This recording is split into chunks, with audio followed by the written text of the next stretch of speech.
അമ്മേ പരിശുദ്ധ അമ്മേ, അമ്മേ പരിശുദ്ധമേ, ദൈവമാതാവേ, കൃപാസനത്തിലൂടെ ഞങ്ങൾക്കും ഞങ്ങളുടെ ദേശത്തിനും അമ്മ മധ്യസ്ഥം തേടി തന്ന എല്ലാ അനുഗ്രഹങ്ങൾക്കും കൃപകൾക്കും ഞങ്ങളിപ്പോൾ ഹൃദയം നിറഞ്ഞ നന്ദി പറയുന്നു. അമ്മേ പരിശുദ്ധമേ, ദൈവമാതാവേ, 2004 ഡിസംബർ 7 ഉച്ചകഴിഞ്ഞ് 2:30 കൃപാസനത്തിൽ സംഭവിച്ച അമ്മയുടെ പ്രത്യക്ഷപ്പെടലിനെ കുറിച്ച് തിരുസഭയ്ക്ക് സമർപ്പിച്ചിരിക്കുന്ന പഠനരേഖകളുടെ മേൽ സഭാത്മകമായ പഠനം ആരംഭിക്കുവാൻ ഞങ്ങൾ പ്രാർത്ഥിക്കുന്നു. അമ്മേ പരിശുദ്ധമേ, ഭൂസ്വർലോകങ്ങളുടെ രാജ്ഞിയായ അങ്ങേയ്ക്ക് ഭൗമസംരക്ഷണത്തിനായി പ്രപഞ്ചപ്രകൃതിയെ തിരുസഭ പ്രതിഷ്ഠിക്കുവാൻ ഈ പ്രത്യക്ഷീകരണം വഴി ഇടയാക്കണമേ. പരിശുദ്ധമേ, ജപമാല മാതാവേ, സകല കൃപാസനം പ്രാർത്ഥനയോടും ചേർത്ത് ഞങ്ങളിപ്പോൾ പ്രാർത്ഥിക്കുന്ന ഈ കുടുംബത്തിന്റെ പ്രത്യേക നിയോഗം മക്കളെ, അമ്മയുടെ പ്രത്യക്ഷീകരണത്തിന്റെ ഈ അനുഗ്രഹവേളയിൽ ഞങ്ങൾക്ക് സാധിച്ചു തരുവാൻ കനിയണമേ. ആമേൻ. വിശ്വാസ പ്രമാണം. സർവശക്തനായ പിതാവും ആകാശത്തിന്റെയും ഭൂമിയുടെയും സൃഷ്ടാവുമായ ദൈവത്തിൽ ഞാൻ വിശ്വസിക്കുന്നു. അവിടുത്തെ ഏകപുത്രനും ഞങ്ങളുടെ കർത്താവുമായ ഈശോ മിശിഹായിലും ഞാൻ വിശ്വസിക്കുന്നു. ഈ പുത്രൻ പരിശുദ്ധാത്മാവിനാൽ ഗർഭസ്ഥനായി കന്യകാമറിയത്തിൽ നിന്ന് പിറന്ന് പൊന്തിയോസ് പീലാത്തോസിന്റെ കാലത്ത് പീഡകൾ സഹിച്ച് കുരിശിൽ തറയ്ക്കപ്പെട്ട് മരിച്ച് അടക്കപ്പെട്ട് പാതാളങ്ങളിൽ ഇറങ്ങി മരിച്ചവരുടെ ഇടയിൽ നിന്ന് 3-ാം നാൾ ഉയർത്ത് സ്വർഗത്തിലേക്ക് എഴുന്നള്ളി സർവശക്തിയുള്ള പിതാവായ ദൈവത്തിന്റെ വലതുഭാഗത്തിരിക്കുന്നു. അവിടെ നിന്ന് ജീവിക്കുന്നവരെയും മരിച്ചവരെയും വിധിക്കുവാൻ വരുമെന്നും ഞാൻ വിശ്വസിക്കുന്നു. പരിശുദ്ധാത്മാവിലും ഞാൻ വിശ്വസിക്കുന്നു. വിശുദ്ധ കത്തോലിക്കാ സഭയിലും പുണ്യവാന്മാരുടെ ഐക്യത്തിലും പാപങ്ങളുടെ മോചനത്തിലും ശരീരത്തിന്റെ ഉയർപ്പിലും നിത്യമായ ജീവിതത്തിലും ഞാൻ വിശ്വസിക്കുന്നു. ആമേൻ. സുഖസ്ഥനായ ഞങ്ങളുടെ പിതാവേ, അങ്ങയുടെ നാമം പൂജിതമാകണമേ. അങ്ങയുടെ രാജ്യം വരണമേ. അങ്ങയുടെ തിരുമനസ് സ്വർഗത്തിലെ പോലെ ഭൂമിയിലുമാകണമേ. അന്നു വേണ്ടുന്ന ആഹാരം ഇന്ന് ഞങ്ങൾക്ക് തരണമേ. ഞങ്ങളോട് തെറ്റ് ചെയ്യുന്നവരോട് ഞങ്ങൾ ക്ഷമിക്കുന്നത് പോലെ ഞങ്ങളുടെ തെറ്റുകൾ ഞങ്ങളോടും ക്ഷമിക്കണമേ. ഞങ്ങളെ പ്രലോഭനത്തിൽ ഉൾപ്പെടുത്തരുതേ, തിന്മയിൽ ഞങ്ങൾ രക്ഷിക്കണമേ. ആമേൻ. നന്മ നിറഞ്ഞ മറിയമേ, സ്വസ്തി. കർത്താവ് അങ്ങയുടെ കൂടെ സ്ത്രീകളിൽ അങ്ങ് അനുഗ്രഹിക്കപ്പെട്ടവളാകുന്നു. അങ്ങയുടെ ഉദരത്തിൻ ഫലമായി ഈശോ അനുഗ്രഹിക്കപ്പെട്ടവനാകുന്നു. പരിശുദ്ധ മറിയമേ, തമ്പുരാന്റെ അമ്മേ, പാപികളായ ഞങ്ങൾക്ക് വേണ്ടി ഇപ്പോഴും ഞങ്ങളുടെ മരണസമയത്തും തമ്പുരാനോട് അപേക്ഷിക്കണമേ. ആമേൻ. കർത്താവേ, നിന്റെ ഉന്നതമായ നാമത്തിന് സ്വസ്ത്രം ചെയ്യും. കർത്താവേ, നിന്റെ വിശുദ്ധ പൗരോഹിത്യത്തെ മഹത്വപ്പെടുത്തണമേ. കർത്താവെ, സഭയിലുള്ള സാന്നിധ്യം പ്രകടമാക്കണം. 40 വർഷം ഞാൻ അർപ്പിച്ച കൃപാന്റെ യുഗതിയാണ്. കൃപാസ്ഥാനത്താറെ ജീവനോടെ പ്രത്യക്ഷപ്പെട്ട മാതാവിന്റെ മാധ്യസ്ഥം ഇന്ന് അങ്ങയുടെ മക്കളെ പ്രാർത്ഥന കൂടുന്ന എല്ലാ മക്കൾക്ക് വേണ്ടി പ്രാർത്ഥിക്കുകയാണ്. കർത്താവെ, മനസ്സ് വേദനിക്കുന്ന എല്ലാ വിഷയങ്ങളും, അവരുടെ മനസ്സ് വേദനിപ്പിക്കുന്ന എല്ലാ വ്യക്തികളും ഇപ്പോഴും ഈശോയുടെ നാമം നിർവീര്യമാകട്ടെ. കർത്താവെ, മനസ്സ് വിഷമിപ്പിക്കുന്ന സാഹചര്യങ്ങൾ, ചെയ്തെടുക്കേണ്ട ഉത്തരവാദിത്തങ്ങൾ, മറ്റുള്ളവർ നമ്മളെ പഴി പറയാൻ സാധ്യതയുള്ള എല്ലാ വിഷയത്തിൻ്റെ മേലും കർത്താവിൻ്റെ കരുണ ചൊരിയുകയും നിങ്ങളെ കർത്താവ് ഇന്ന് നിലനിർത്തി തരികയും ചെയ്യട്ടെ. നിങ്ങൾ പോകുന്ന വഴികൾ, കണ്ടുമുട്ടുന്ന വ്യക്തികൾ, ചെയ്യുന്ന കാര്യങ്ങൾ, യാത്ര ചെയ്യുന്ന വാഹനങ്ങൾ, ഒപ്പിടുന്ന പേപ്പറുകൾ, കൈമാറുന്ന രേഖകൾ, കഴിക്കുന്ന മരുന്ന് എല്ലാം മാതാവിൻ്റെ മധ്യസ്ഥത്തിലെ യേശുനാമത്തിൽ അനുഗ്രഹിക്കപ്പെടുകയും നീ ദൈവത്തെ അനുഭവിക്കാൻ ഇന്ന് നിന്നെ സഹായിക്കുകയും ചെയ്യട്ടെ. നിത്യം പിതാവും പുത്രനും പരിശുദ്ധാത്മാവിനെ നീക്കുവാണ്. എൻ്റെ പ്രിയപ്പെട്ടവരെ, ഒരു വിശ്വാസി ജീവിതത്തെ സമീപിക്കുന്നതിന് വളരെ വിശ്വാസപരമായ അല്ലെങ്കിൽ സുവിശേഷ വിഹിതമായ ഒരു അപ്രോച്ച്, സമീപനമുണ്ട്. ഞാൻ എന്താ ഉദ്ദേശിക്കുന്നത് വെച്ച് കഴിഞ്ഞാൽ, ചില സമയത്ത് ചില കാര്യങ്ങൾ 100% ദൈവം തന്നെയായിരിക്കും ചെയ്യണത്. ഇപ്പം നമ്മുടെ മുമ്പിലുള്ളൊരു ഓപ്ഷൻ ഇത്രയേ ഉള്ളൂ, ദൈവം അത് ചെയ്യണം. ദൈവം അത് ചെയ്യണമെന്നുണ്ടെങ്കിൽ എന്തുകൊണ്ട് നമുക്കത് ചെയ്തു തരണം? ഞാൻ പണ്ടൊരു കഥാപുസ്തകം എഴുതിയിട്ടുണ്ട്. നിയ മിലാനിയുടെ നിഗൂഢ കമ്പങ്ങൾ. ഒരപ്പനും മകളും തമ്മിലുള്ള സ്നേഹത്തിൻ്റെ കഥയാണ്. അതിൽ കുറേ കഥകൾ വേറെയുണ്ട്. ആനിമൽസിനെയൊക്കെ വെച്ചൊരു കഥയുണ്ട്. അതിൻ്റെ അത് ഒരു തവളയെ ഒരു പാമ്പ് ഓടിച്ചെടുത്ത്, അത് ഞാൻ ഉണ്ടാക്കിയെടുത്തൊരു കെട്ടുകഥയാണ് ശരിക്കും പറഞ്ഞാൽ. ഞാൻ ചില കാര്യങ്ങളെക്കുറിച്ച് ആലോചിക്കുമ്പോൾ അതിനെ അവതരിപ്പിക്കാൻ വേണ്ടി പ്രകൃതിയിൽ നടക്കുന്ന ചില സംഭവങ്ങളെ എൻ്റെ കൂട്ടിനെ എടുക്കും. അപ്പം അങ്ങനെ കഥ ഉണ്ടാക്കിയതാണ്. ഇപ്പോൾ ഒരു തവള അവിടെ ഇരിക്കുന്നത്, ഒരു തോട്ടിലെ മരത്തടിയിൽ തവള ഇരിക്കണം. അപ്പോൾ ഒരു പാമ്പ് രാവിലെ വരികയും പാമ്പ് തവളയെ പിടിക്കാൻ പോകുമ്പോൾ ദൈവം തവളയോട് പറയും, എത്ര പറയണം, ദേ പാമ്പ് എന്ന് പറയും. അപ്പം തന്നെ തവള 4 കാലേ വീണ് ഓടി 8 കാലേ ചാടും, രക്ഷപ്പെടും. അപ്പം പാമ്പ് ദയനീയമായി ദൈവത്തിൻ്റെ മുഖത്തേക്ക് നോക്കും. പാമ്പ് ദൈവത്തോട് ചോദിക്കും, അവനെ സൃഷ്ടിച്ച കൈകൊണ്ടല്ലേ എന്നെ സൃഷ്ടിച്ചത്? എൻ്റെ ബ്രേക്ക്ഫാസ്റ്റാണ് ദൈവം കളഞ്ഞത്. എനിക്കപ്പോൾ വിശക്കണല്ലോ, ഞാൻ എങ്ങനെ ജീവിക്കുമെന്ന് ചോദിക്കും. അപ്പം ദൈവം പറയും, അവൻ പ്രാർത്ഥിക്കരുന്ന തവള.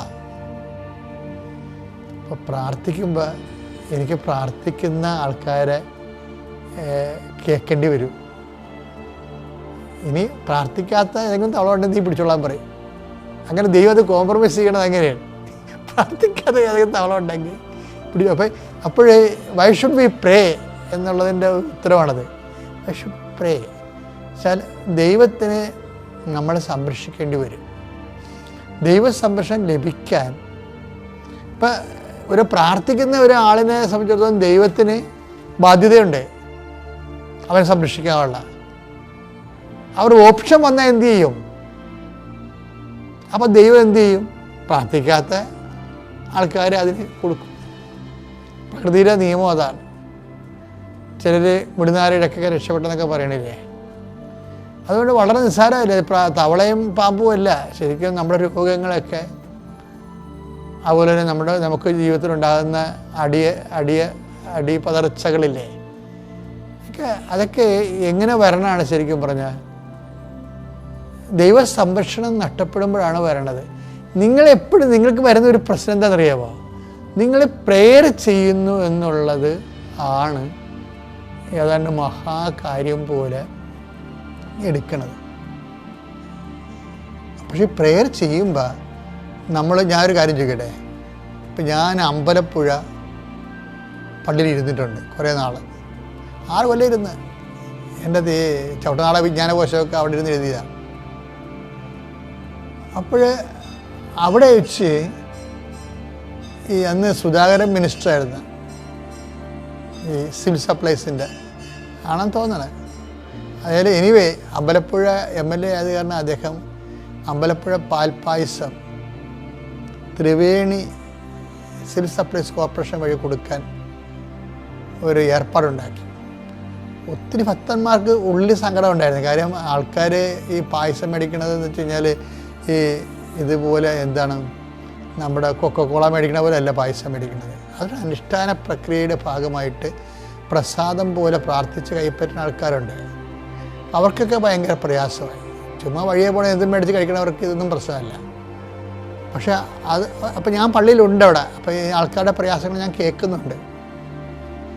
അപ്പോൾ ഞാൻ ചില സമയത്ത് ഓർക്കുകയെ, അമ്പലപ്പുഴ പായസം ഒരുവിധം കൊള്ളാവുന്ന കവറിലാണ് കൊടുക്കണത്. പക്ഷെ അതിനേക്കാളും ബെസ്റ്റായിട്ടുള്ള കവറിൽ കൊടുക്കേണ്ടതാണ്. കാര്യം അത് മാറ്റർ ഭയങ്കര പൗരാണികവും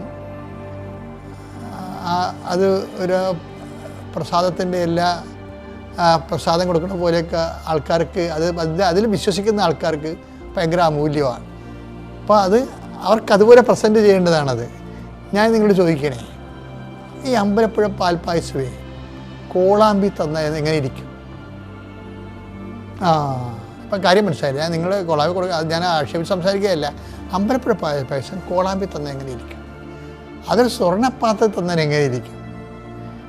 അതാണ് 2 വ്യത്യാസം എന്ന് പറഞ്ഞാൽ.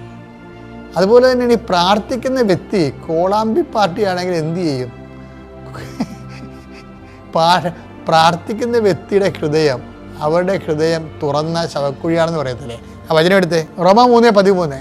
അവരുടെ തൊണ്ട തുറന്ന ശവക്കുഴി. ദ്വയാർത്ഥ പ്രയോഗങ്ങള്, തെറികള്, തന്തക്കുവിളികള്, തോന്നിവാസങ്ങള്, തങ്ങളെ പിടിച്ചിടം ജയിക്കാൻ വേണ്ടിയുള്ള എല്ലാ മലിന വാക്കുകളൊക്കെ ഉപയോഗിക്കുമ്പോൾ എന്താ ബൈബിൾ പറയുന്നത്? എന്താണ്? അവരുടെ തൊണ്ട തുറന്ന ശവക്കുഴിയാണ്. ഇപ്പം കയ്യിൽ ചതിപ്രയോഗമുണ്ട്, അതുപോലെ തന്നെ മലിനമസമായ ദ്വയാർത്ഥ പ്രയോഗങ്ങളുണ്ട്, അതുപോലെ തന്നെ തെറി പോലുള്ള തോന്നിവാസങ്ങൾ പറയുന്നവരാണെങ്കിൽ നിങ്ങൾ കോളാമ്പിയാണ് ശരിക്കും. അവിടെ ആ കോളാമ്പി കൊണ്ടുവന്ന് ദൈവത്തിന് പ്രാർത്ഥന കൊടുക്കുമ്പോൾ അമ്പലപ്പുഴ പാൽപ്പായസം കോളാമ്പി കൊടുക്കുന്ന പോലെ ഇരിക്കും. പാൽപ്പായസം എന്ന് പറഞ്ഞാലും ദൈവം അത് റിജക്റ്റ് ചെയ്യും. അപ്പോൾ നമ്മളെപ്പോഴും ചോദിക്കണം, പ്രാർത്ഥിക്കുന്നതെന്ന് പറയുമ്പോൾ ഭയങ്കര റിസ്ക് പിടിച്ച പരിപാടിയാണ്. ഇപ്പം ഞാനൊക്കെ ചില സമയത്ത് ഭക്ഷണം കഴിക്കാൻ വരുമ്പോഴേ ഞാൻ പ്ലേറ്റ് മണത്ത് നോക്കും. കാരണം ധൃതിക്ക് കഴുകണമല്ലേ. ചില സമയത്ത് ഫ്രഷ് സ്മെല്ലുണ്ടാകത്തില്ല. ഇപ്പം നല്ല ഹോട്ടലിലൊക്കെ പോയി ഭക്ഷണം കഴിച്ചാൽ അവർ ആ ചൂടുവെള്ളത്തിലിട്ട് പ്ലേറ്റ് കൂടെ നമ്മുടെ മുമ്പ് വെക്കത്തുള്ളൂ. ഞങ്ങൾക്ക് കോൺഫിഡൻസാണ്. അപ്പോൾ അതുപോലെ തന്നെ ഇത് വരുമ്പോൾ നമ്മളെന്ത് രണ്ടാമത് കഴുകും.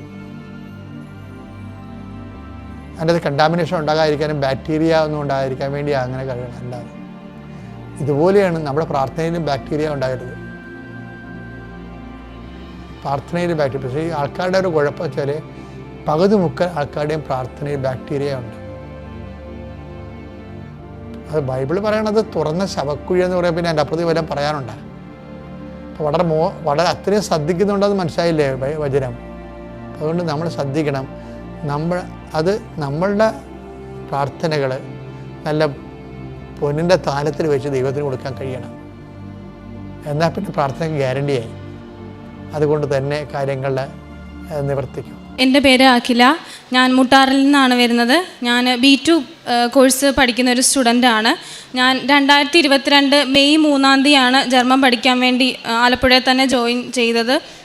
അപ്പം അങ്ങനെ A1 A2 എല്ലാം ഫസ്റ്റ് ചാൻസിൽ തന്നെ പാസ്സായിപ്പോയി. B1 ആയപ്പോഴത്തേക്കും ഞങ്ങൾ ഫ്രണ്ട്സ് എല്ലാം കൂടെ പ്ലാൻ ചെയ്തു B2ൻ്റെ 2 മൊഡ്യൂൾ എഴുതാമെന്ന്, ലിസണിങ്ങും റീഡിങ്ങും. അപ്പോൾ അതിന് ഓപ്ഷൻ ടിക്ക് ചെയ്താൽ മതി. അപ്പോൾ കറക്കി കുത്തി ചെയ്യാം, കിട്ടി എന്നൊരു രീതിയിൽ ഞങ്ങൾ എക്സാം എഴുതാനായിട്ട് തീരുമാനിച്ചു. അങ്ങനെ ഡൽഹിയിൽ ഡേറ്റ് എടുത്ത് B1 പഠിക്കുന്ന സമയത്ത്, അതായത് 2022 ഡിസംബർ 16 എക്സാമിന് ഡൽഹിയിൽ പോയി. അങ്ങനെ എക്സാം എഴുതി 12 വർക്കിംഗ് ഡേയ്സ് കഴിഞ്ഞ് റിസൾട്ട് വന്നു. എനിക്ക് അതിൽ ഒരു മൊഡ്യൂൾ കിട്ടി. അപ്പോഴത്തൊട്ട് എനിക്ക് ഭയങ്കര അഹങ്കാരമായിരുന്നു. കാരണം ഒന്നും പഠിക്കാതെ പോയിട്ട് തന്നെ, അതായത് B1 പഠിച്ചുകൊണ്ടിരിക്കുമ്പോൾ B2ൻ്റെ എക്സാം എഴുതി, അപ്പം തന്നെ എനിക്ക് ഒരെണ്ണം കിട്ടി. അപ്പം മറ്റേത് എന്തായാലും ഞാൻ ഓട്ടോമാറ്റിക്കലി പാസ്സാകും, എന്തായാലും പെട്ടെന്ന് തന്നെ ജർമ്മനിക്ക് കയറി പോകാൻ പറ്റും എന്ന് പറഞ്ഞാൽ ഭയങ്കര അഹങ്കാരമായിരുന്നു എനിക്ക്.